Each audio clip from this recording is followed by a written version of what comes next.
안녕하세요. 대박파파입니다. 오늘은 밀리의 서재 관련 공모주 소식으로 말씀드리겠습니다. 책도 보여주고 치킨도 싸줄 고마운 친구 밀리의 서재. 균등 청약으로는 아마 치킨값은 힘들 것 같고요. 비례 청약까지 한다면 치킨값 정도는 아주 괜찮을 것 같습니다. 청약 개요부터 보시면 다음 주 화요일까지 청약을 하고요. 공모 가격은 23,000원으로 결정되었습니다. 그리고 미래세 증권에서만 하고요. 배정 수량이 37만 5천 주이기 때문에 균등 배정은 아마 한 주가 될 것 같습니다. 균등 배정으로는 치킨값이 조금 힘들 수도 있을 것 같아요. 계좌 개설은 9월 17일 일요일까지, 그러니까 오늘까지죠. 계좌 개설을 하셔야 청약이 가능하다고 합니다. 밀리의 서재 내용, 사업 내용을 잠깐 보면은 이미 많은 분들이 알고 계실 겁니다. 그만큼 이 밀리의 서재가 광고도 굉장히 잘했고, 이 구독형, 독서 구독형 서비스에서 1위 기업이기 때문에 많은 분들이 알고 계시는 그런 서비스 내용입니다. 제 주변에서도요, 이 밀리의 서재 쓰시는 분들이 꽤 많고요. 제 아내도 열심히 책을 보고 있습니다. 그래서 이게 뭐 글자로 된 것만 무제한으로 제공하는 것이 아니라 월 9,900원을 내면 이렇게 오디오북 같이 출근하면서 운전하시면서도 들을 수 있는 이런 컨텐츠들이 있고, 이런 컨텐츠를 점점 올려가려고 하는 것 같습니다. 그래서 기업들이 개인들만 하는 것이 아니라 기업 고객도 하면서 이렇게 구독자들을 많이 늘리고 있고요. 제휴 고객이라고 해서 KT나 LG 같은 곳에 같이 판매를 해가지고 구독자를 더 늘리고 있습니다. 그래서 이제 구독자가 약 60만 명 이상까지 올라갔고요. 이 구독자 수가 쭉 올라가시는 게 보일 겁니다.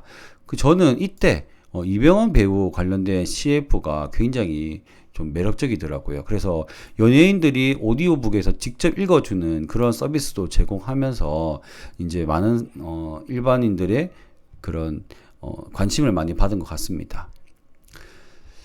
여기 제가 좋아하는 내용이 바로 이 먼저 독점했다는 건데요. 뭐 50% 이상 일단 점유율을 가지고 있고요. 사실 예스24 같은 경우 제가 중고책이나 온라인으로 주문을 많이 하고 있는데요. 책을 볼 때 예스24를 많이 씁니다. 그런데 저희는 그 예스24 구독 서비스가 있음에도 하고 있지 않더라고요. 저희 아내 같은 경우는 밀리의 서재를 쓰고 있는데 한 번 쓰게 되면 다른 서비스로 잘 이동이 안 되는 게 구독 서비스의 특징인 것 같습니다.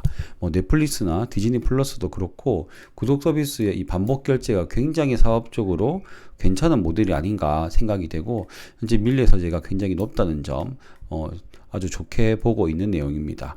그렇다고 해서 적자 기업이면 안 좋은데 2022년부터 해서 적자를 탈출해서 영업이익이 나오고 있고요. 그리고 요거 같은 경우는 오프라인 매장이 없기 때문에 다른 업체들에 비해서는 뭐 예스24나 알라딘 같은 거겠죠. 비해서는 조금 더 비용이 아껴지지 않을까 하는 생각이 듭니다. 유사 기업과의 비교를 보시면 역시 예스24인데요. 여기서는 대부분이 이 판매 매출인데, 여기 다른 회사들은 여기 보시면 웹툰과 웹소설 같은 부분들이 많습니다. 그래서 이 유사 기업에서 보이는 것처럼 웹소설, 웹툰이 굉장히 돈이 많이 된다는 것을 알 수 있고요. 웹툰 같은 경우는 네이버가 거의 꽉 잡고 있죠. 하지만 웹소설 같은 경우에는 특별하게 떠오르는 사이트가 없는데요. 네이버도 하고 DNC 미디어도 하고 뭐 여러 군데서 하는데, 이 밀리의 서재도 웹소설 쪽으로 지금 진출하려고 하는 모습이 굉장히 좋게 보였습니다. 유사기업과 비교해서 결국 정해진 퍼는 30이고요. 미스터 블루와 예스24 두 개를 이용해서 평균 퍼를 냈는데, 이 퍼 30은 37,000원을 기준으로 했을 때 이런 가격이 나옵니다. 그런데 23,000원으로 결정이 됐기 때문에 할인율을 적용해서 23,000원이 되었고, 퍼는 약 19 정도. 역시 그 소프트웨어 관련된 기업이 퍼가 20이 안 된다는 거는 가격적으로도 뭐 나쁘지 않은 가격이다라고 생각이 됩니다. 수요 결과를 한번 보겠습니다. 619대 1로 그렇게 뭐 최고로 높다라고도 볼 수 없지만 나쁘지 않다라고 봐지고요. 상단 이상 23,000원이 밴드 상단인데요. 상단 이상이 거의 98%로 이렇게 가격이 결정이 되었다라고 볼 수가 있겠습니다. 의무 보유 확약은 미확약건이 좀 많습니다. 그래서 요거는 조금 아쉽다. 하지만 이 의무 보유 확약을 보는 이유가 저는 두 가지인데요.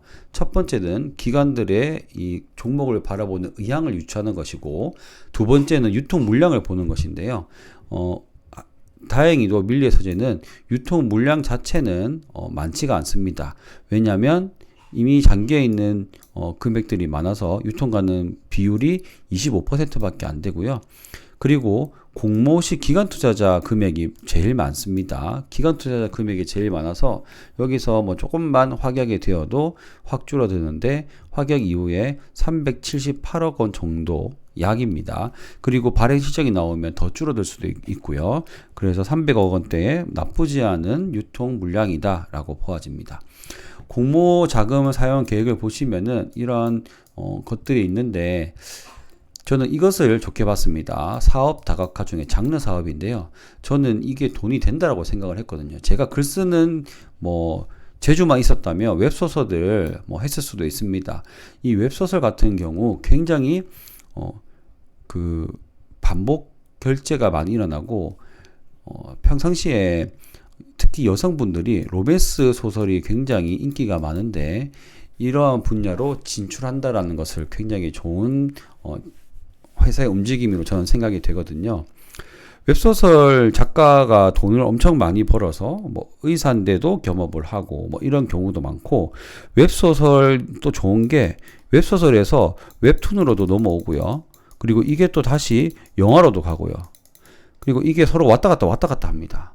그렇기 때문에 이러한 방향도 굉장히 좋은 내용이다 라고 생각이 됩니다. 간략한 저의 생각을 정리해 보면요, 구독 서비스 사업 모델이 굉장히 좋아 보이고요, 업계 점유율 1위도 너무너무 좋습니다. 유통 물량도 적은 것이 괜찮아 보이고요, 웹소설 분야의 진출 긍정적이다, 좋아 보입니다. 항상 성장 스토리가 이후의 것이 펼쳐져야지 그 다음 자금들이 들어와서 주가가 상승이 되더라고요. 아무리 지금 좋더라도 미래가 좋아 보이지 않으면 주가는 그다지 횡보를 하거나 떨어지는 경우가 많다고 저는 생각이 됩니다. 그래서 IMT보다 더 매력적으로 보여지는 종목 밀리의서재 간단하게 정리해 드렸습니다. 비례청약에 대해서는 화요일 말고 또 한싹과 레뷰코퍼레이션 두 종목이 더 남아 있잖아요. 그 종목들까지 한 번 더 살펴보고 그 종목들 수요치 결과 나온 다음에 제 나름대로 정리하도록 하겠습니다. 감사합니다.